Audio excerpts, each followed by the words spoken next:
So in this video, we're going to discuss the Bridge of the Gods. This is a natural bridge that was created by the Bonneville Slide. The Bonneville Slide was a major landslide that dammed the Columbia River near Cascade Locks, Oregon, which is about 43 miles northeast of Portland. The Bonneville Slide almost certainly gave rise to the Native American legend of the Bridge of the Gods. Oral tradition about the bridge tells how people could cross the river without getting their feet wet. The rapids that showed up here after the Colorado River went over the bridge became known as the Cascade Rapids, sometimes called the Cascades of Columbia. They're a set of rocky rapids descending more than 22 feet over about 600 yards, and then another 30 feet over the next 8 miles. The rapids are the remnant debris of the landslide dam. After blockage of the Bonneville landslide, the Columbia River formed a great lake behind the debris dam, perhaps 300 feet deep and extending as far wide as the Wola Gap, about 170 miles upstream. Interpretations of the Bonneville Slide have evolved as more investigators have studied it and as more modern dating techniques have become available. This debate has been going on for many years. While many other scientists believe that the Bonneville Slide and the Bridge of the Gods was formed before the year 1700s, there has been more and more evidence that the Bonneville Slide occurred in the year 1700, more specifically on January 26, 1700. Hey class, what's going on? Brady here, bringing you a video debate with me and Grace Grant, mano y mano, going at it. Over the course of the history of the Earth, our class, there have been many mysteries surrounding how certain landscapes were created, such as the Mahuka crater in New Zealand, the flooding of the Black Sea, and the formation of the Tartessos in Spain. We're going to talk about the Bridge of the Gods. So the Bridge of the Gods is a natural dam and has been debated for a long time and has been an unresolved issue for many years among scientists. Well, Grace believes that the bridge was formed around the early 1700s, connecting its formation with the Cascadia earthquake. I believe that it was formed much earlier. Due to immense smaller landslides that occurred around 1450, the Columbia River built up a huge lake behind the dam, putting the river a mile off course, which I think is what pushed the Bonneville Slide over the edge. Based on my geological skills that I have learned from this class, I am confident that the bridge was formed earlier than 1700 and closer to about 1000 to 1450, somewhere in there. Pretty big time frame, but I'm sure of it. Many scientists believe that the Bridge of the Gods was an effect of an earthquake that occurred in the year 1700. This earthquake was about 8.7 to 9.2 magnitude. To put that into some perspective, the earthquake that occurred in Chile in 2010 was an 8.8 magnitude earthquake. The Cascadia Fault was the cause of the Bridge of the Gods landslide and making. This is a subduction zone that stretches from the northern California border to the Vancouver Islands. The Bonneville landslide sent a large amount of debris south from the Table Mountain and Greenleaf Peak, covering more than 5.5 square miles. This debris blocked the Columbia River that was approximately 200 feet high and 3.5 miles long. This river built up and drowned a forest of trees that was about 35 miles long. There is recent work using radiocarbon dating and lichiotometry, which is the study of simple growing plants and to see how they develop throughout time. It's a lot like carbon dating. The suggested dates that we see is between 1500 and 1760, or between 1670 and 1760. These younger radiocarbon ages provide a possible link to the Cascadia earthquake. In my first rebuttal, I would like to talk about some of the dating techniques of how they figured out why this was going on before 1700 and why I'm right. Anyways, as more ancient dating techniques have become available, there have been many more interpretations about the age of the Bonneville landslide.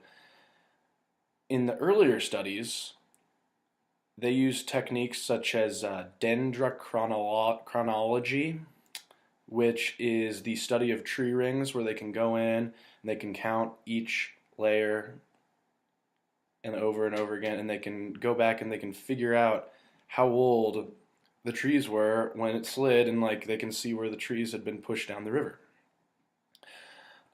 They also used something called radiocarbon dating, which is determining age through the properties of the radioactive isotope of whatever organic matter that they found near the slide in the whole area. These methods originally gave us a time frame as early as 1060 to 1280 for the Bonneville landslide to occur. Dendrochronology, the study of the tree rings, is a very accurate dating technique that has been successful in dating some Californian trees back to around 4,000 years ago. So it's pretty sweet if they can do that. I mean, a couple hundred years ain't much. Tree samples taken in the surrounding areas of the subduction zone give us clues that this landslide may have occurred much earlier than 1700. My grandpa always told me that he was right, and clearly these scientists are older and knew what they were talking about, so I would give them the benefit of the doubt and say that they were correct in their first round of dating techniques, that it happened much earlier than 1700. That is my first rebuttal. My major point that I would like to bring up about the Bonneville slide is that there were also 3 other landslides that occurred before the Bonneville slide, and together these make up what is called the Cascadia Landslide Complex. All 4 of these together were that's what they called them altogether. The other 3 are known as the Red Bluff landslide, which occurred north of the Bonneville slide, the Moseley Lakes landslide, which occurred within the Red Bluff slide, within the area of the Red Bluff slide, and lastly, the Carpenters landslide, which happened to the southwest of the Bonneville slide. Now I know a thing or two about domino effects, and even if the landslides happened closer to 1700, it was probably because these smaller landslides given more pressure to give away. This steep mountainous terrain is prone to landslides due to the formations that make it up leaning towards the river, the Columbia River. The clay that builds up this area is very good at holding water back and not letting it, percolate through, allowing for a buildup that would result in a massive landslide. Ultimately, these landslides were throwing down rocks as large as 800 feet long, creating much more pressure for the Bonneville slide to occur. I mean, I've never held an 800-foot long rock, but I don't think a mountain slide could sustain that kind of pressure for hundreds and hundreds of years. I think it just, they fell and then the whole thing went. And that is also why I think that it happened earlier than 1700. The Bonneville landslide occurred in part from the minor landslides, such as the ones that you stated in your argument. These landslides sent debris into the Columbia River, and many of them occurred because of the earthquake in 1700. The Bonneville landslide is part of a larger complex of landslides. Also, since scientists have determined the ages of the other landslides that you have listed, and they are around the same time period as the Bonneville landslide, they must be correct in stating that the Bonneville landslide happened on January 26, 1700. Native American lore contains several legends to explain the eruption of the Cascade Volcanic Arch. The most famous of these is the Bridge of the Gods legends, told by the Click-Cats. In their tale, the chief of the gods and his two sons traveled down the Columbia River from the far north in search for a suitable area to settle. When the two sons fell in love with a beautiful maiden, she could not choose between them. The two chiefs fought over and burying villages and forests in the process. The area was devastated, and the earth shook so violently that the huge bridge fell into the river, creating the Cascade Rapids and the Columbia River Gorge. The story captures two important keys to the landslide: a strong shaking and burying of forests and villages.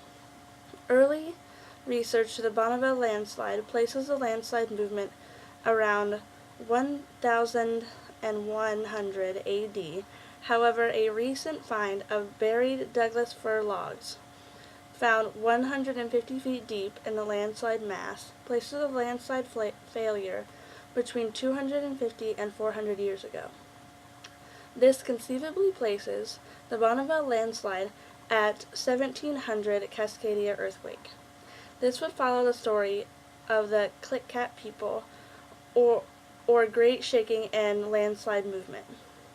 When the landslide moved, it completely blocked the Columbia River, creating a temporary dammed lake. In my closing argument, I would like to say that the whole area for all of these landslides is huge. The whole complex covers 12 to 14 square miles, built up of smaller slides that are each, about 2 to 4, maybe 5 square miles a piece. So this mountainous terrain has always and will always be prone to more landslides for years to come, hundreds of years to come probably. Even if the Native Americans believe that the Bonneville slide occurred during the early 18th century, I believe that Grace made good points and that newer technology and dating techniques have determined that landslides occur closer to 1700. Dang it. The Cascadia complex, but really just the Bonneville slide, was a large-scale example of many events creating a much larger one. We can see that the prior landslides eventually led to the Bonneville slide, which led to cool things today such as the Cascade Rapids, which sounds pretty cool for outdoor camping and river rafting. That'd be pretty awesome. Although there is much evidence in Grace's favor, and I'll just have to give her this one, there's just too much evidence that is still pretty sketchy today. So the exact age of this slide will probably remain a mystery for years to come.